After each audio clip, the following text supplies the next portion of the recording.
que todavía se estaban formando en el lecho de los glaciares. Agassiz propuso que el hielo alpino se había extendido en otros tiempos a lo largo del valle del Ródano, llegando a cubrir la cordillera de Jura. Estas ideas causaron controversia e incluso Humboldt le recomendó a Agassiz ser más prudente. Le sugirió que se olvidara de los glaciares y mejor se dedicara de lleno a los peces fósiles, un tema mucho menos riesgoso.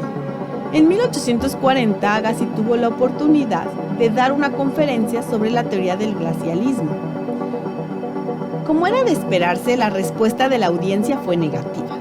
Uno de sus principales oponentes fue el renombrado geólogo Charles Lyell, paladín del uniformitarismo. En cambio, William Buckland se convenció rápidamente de la teoría glacial y ayudó a convencer a Lyell, mostrándole un conjunto de morrenas a 2 millas de la casa de su padre. Sin embargo, Lyell volvió a sus primitivas creencias sobre la hipótesis de la deriva de los cantos rodados.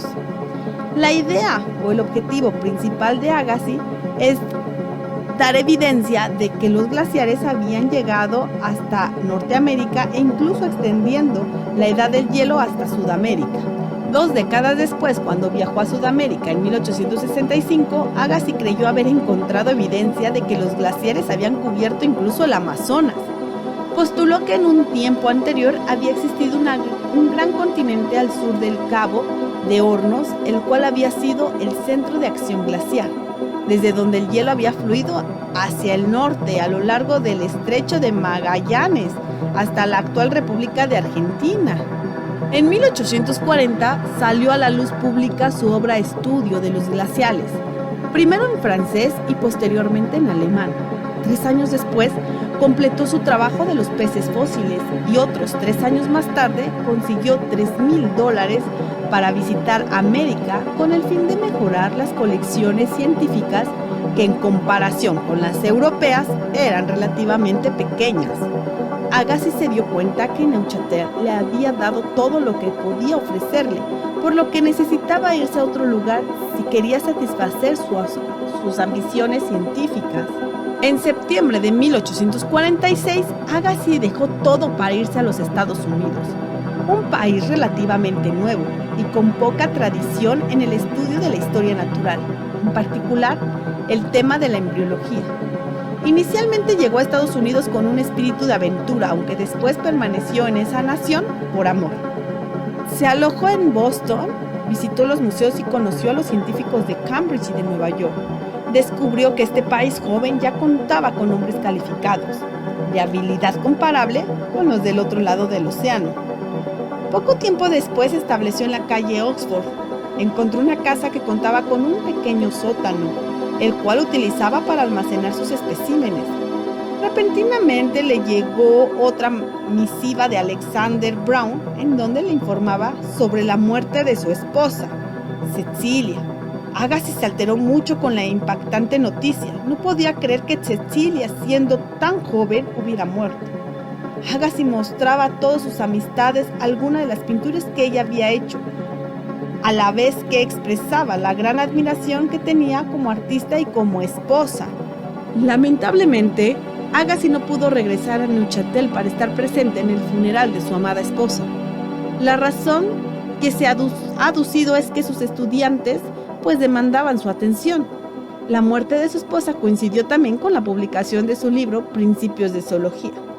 Así que Agassiz se dedicó en su duelo a ordenar y clasificar los especímenes que había recolectado en los Grandes Lagos.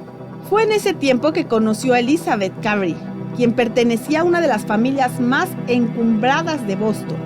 Aunque ella nunca recibió educación formal, en su casa y de manera autodidáctica, aprendió sobre variadas materias.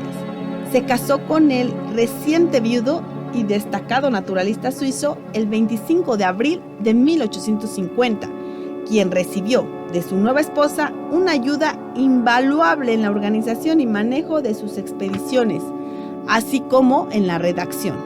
Poco tiempo después, Alexander, Hilda y Pauline, los hijos que había tenido Agassiz con Cecilia, llegaron a América para formar una nueva familia. Agassiz se sintió muy afortunado por ello.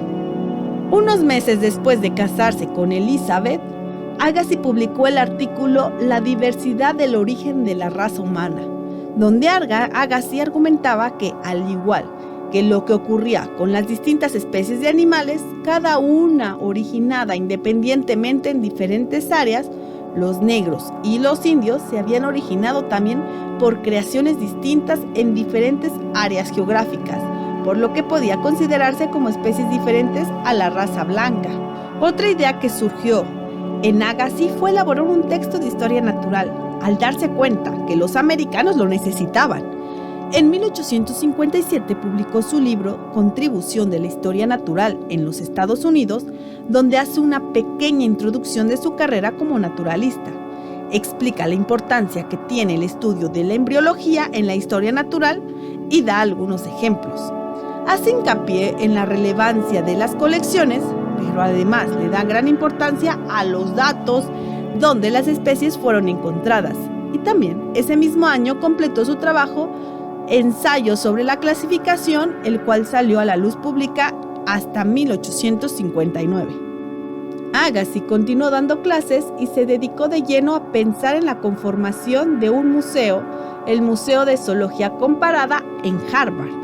El museo tendría dos funciones primordiales, la investigación y la educación. Bajo su administración y con la ayuda de su hijo Alexander, el museo creció constantemente hasta convertirse en la institución más valiosa para el estudio sistemático de la zoología del país. Durante los siguientes años, Agassi publicó los volúmenes 2 y 3 de su famosa obra Ensayo sobre la clasificación. Agassi fue un gran maestro de historia natural. Se dedicó a enseñar a través de sus conferencias públicas dadas a lo largo y ancho de los Estados Unidos, a dictar cursos tanto en el Museo de Harvard como en otros que fueron establecidos mediante su influencia. Gracias a su esfuerzo en la divulgación y promoción del estudio de la naturaleza, así como en la formación de la nueva generación de naturalistas, fue considerado un maestro de maestros. Se le reconoció por su original método de enseñanza. Agassi consideraba que la observación directa de la naturaleza era la mejor forma para aprender en vez de los libros. En 1861 se convirtió en ciudadano de los Estados Unidos y en 1865 Agassi y su esposa fueron invitados por el emperador de Brasil, don Pedro II, a realizar una expedición a territorio brasileño, la cual duraría 16 meses. El emperador era un apasionado naturalista amateur y estaba ansioso de que se hiciera una investigación científica en su país. Durante ese viaje, Agassi reiteró sus ideas creacionistas y le concedió al estudio de la distribución geográfica de los organismos un papel fundamental para encontrar las relaciones entre los seres vivos. En particular, su propósito fue establecer las relaciones entre los seres vivos y sus condiciones físicas, su distribución geográfica y sus límites. Descubrir nuevas especies ya no le parecía que fuera el trabajo más importante de los naturalistas. Al igual que Darwin y Wallace, Agassi vio en el estudio de la distribución geográfica de los organismos un campo de conocimiento fundamental para esclarecer el origen de las especies. En 1873, una debilidad en su sistema nervioso llevó a su final al naturalista suizo. Su funeral reunió a científicos reconocidos, hombres de letras y estudiantes. Todos ellos lo despidieron emotivamente con gran pesar. Finalmente, en la literatura sobre Agassi abundan las notas exageradas sobre su persona, que contribuyeron a crear esa imagen mítica sobre el naturalista suizo. Lo pintan como un ser predestinado a convertirse en el gran naturalista, el que desde su niñez tuvo como amigos a los animales del campo antes que a otros niños. Ciertamente, desde su escuela preparatoria en Viena, mostraba tal interés por el estudio de los seres vivos que ya era conocido como el niño naturalista. No hay la menor duda que Agassi fue un estudiante excelente y que sus profesores y amigos importantes reconocieron en él a un gran estudioso de la naturaleza, primero en Europa, desde los 22 años y después en Estados Unidos. Sin embargo, ya en su etapa madura, más que a la investigación, Se dedicó principalmente a la enseñanza y a promover políticas a favor del estudio de las ciencias naturales entre los personajes encumbrados de la sociedad estadounidense. En conclusión, Agassiz dejó sus logros académicos en Suiza, donde convirtió a Neuchâtel en uno de los principales centros de investigación europea. Durante su periodo en Europa, Agassiz publicó más de 200 trabajos de investigación. 20 de ellos fueron volúmenes sustanciales ilustrados con cerca de 2,000 láminas. Agassiz desarrolló sus ideas sobre la distribución geográfica de los organismos, esencialmente en su artículo sobre la distribución geográfica de los animales. En un capítulo del libro editado por los poligenistas Knott y Glidden, y en 2 libros, un ensayo de la clasificación y el viaje a Brasil, en ellos destaca el interés que tuvo por este tema, en especial por usar la información biogeográfica para refutar la teoría evolutiva que cada vez tenía más adeptos. Bueno, damos finalizado este podcast y podemos concluir que si bien los hechos sobre la distribución geográfica de los organismos tuvieron 2 explicaciones completamente diferentes. Para Darwin y Wallace, la distribución geográfica sirvió como evidencia para poder explicar que las especies cambian, la transmutación de las especies, mientras que para Louis Agassiz fue un hecho empírico el ver que las especies son fijas e incambiables, así como sus áreas de distribución. Entonces, la distribución geográfica sirvió tanto para apoyar la teoría transmutacionista como para refutarla. Muchas gracias y espero haya sido de su agrado.